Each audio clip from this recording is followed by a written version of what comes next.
Chaque année, c'est la même histoire. Au cœur de l'hiver, tes écrans sont envahis d'un genre de film bien particulier. Des films pleins de magie et qui font battre notre cœur plus fort. Tu l'as deviné?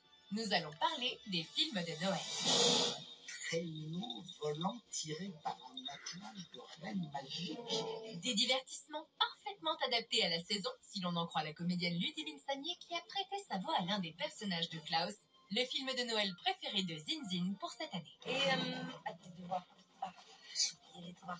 On y raconte comment un village glacial redécouvre la magie de Noël grâce à un facteur un peu gaffeur. Le film de Noël, c'est sûr que c'est un genre. C'est sûr, c'est le film qui est facile à regarder, qui est rassurant, on est sur le canapé, sous la couette. C'est un moment agréable où on laisse tout de côté et on est bien quand on est cocooning. C'est bientôt Noël.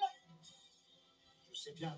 Et alors? Et évidemment, tu sais que les films de Noël parlent souvent du Père Noël bien sûr. C'est carrément le cas de Klaus, comme le révèlent deux autres des comédiens qui ont joué les personnages du film. Alex Lutz, dans le rôle du postier gaffeur, qui va propager plein d'amour malgré lui. Oh non, vous vous en tirez pas comme ça, rien encore un peu pour moi. Et François Berléand, qui interprète Klaus, un bonhomme solitaire qui adore bricoler des jouets et nous réserve quelques surprises. Attendez une seconde, vous êtes sérieux là? C'est votre vrai rire, ça?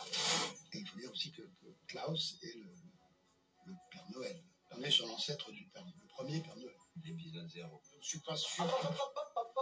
Laissez-moi finir. Parce que moi, c'est toujours c'est une espèce de Père Noël. C'est pas le Père Noël. C'est pas. On voit les pavillons rouges, les pavillons en vert. Il a bien raison, François. Oui, c'est vrai. Mais ce qu'on adore encore plus dans les films de Noël, c'est leur état d'esprit nous invite à nous faire de gros câlins. Notre cousin nous a dit que si on écrivait une lettre à Monsieur Claus, il fabriquerait un jouet. Il nous a dit aussi de vous apporter une pièce. Une lettre n'est pas une vraie lettre si elle n'est pas affranchie, n'est-ce pas? Klaus, par exemple, raconte comment, grâce au gentil postier, la paix et l'amour reviennent chez des villageois qui se détestent. Bonjour. Vous faites quoi là? Oh non. Oh la vache! On est face à un village dont presque la tradition est de se détester, de s'affronter. Et ce qui est intéressant, c'est que il n'y a même pas tellement d'origine à ça. Et c'est vrai que, pas dans tous les conflits, mais dans tellement de conflits, combien de fois ça nous arrive de se dire, pourquoi on s'engueule déjà, c'est parti d'où le truc? Qu'est-ce qui se Pas un mot. Contentez-vous d'être magique, formidable et tout le tralala. En fait, c'est un vrai sujet de débat même, entre les parents et les enfants. Pourquoi il y a des choses qu'on a considérées comme irrémédiables alors qu'en fait on pourrait les remettre en question et les changer?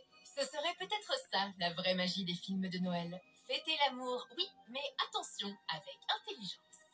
Nous pourrions rendre les vacances encore plus magiques. Car ce beau message est d'autant plus fort dans Klaus qu'il est porté par des héros qui sont de vrais canailles. Se réunir, se réconcilier, c'est des valeurs importantes, universelles, pas faciles. Et je trouve ça super que ça parte de personnages qui ne sont pas des personnages donneurs de leçons.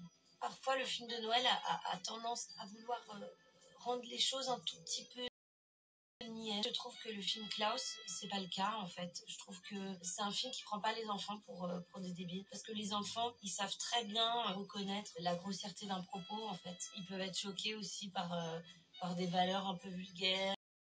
La caméo, c'est justement de prendre ni les enfants ni les parents pour des imbéciles. Plutôt sympa. Ils sont pas attelés? Pourquoi ils sont pas attelés? Je croyais qu'ils étaient attelés. Je n'aurais jamais fait ce que je viens de faire si j'avais su qu'ils n'étaient pas attelés.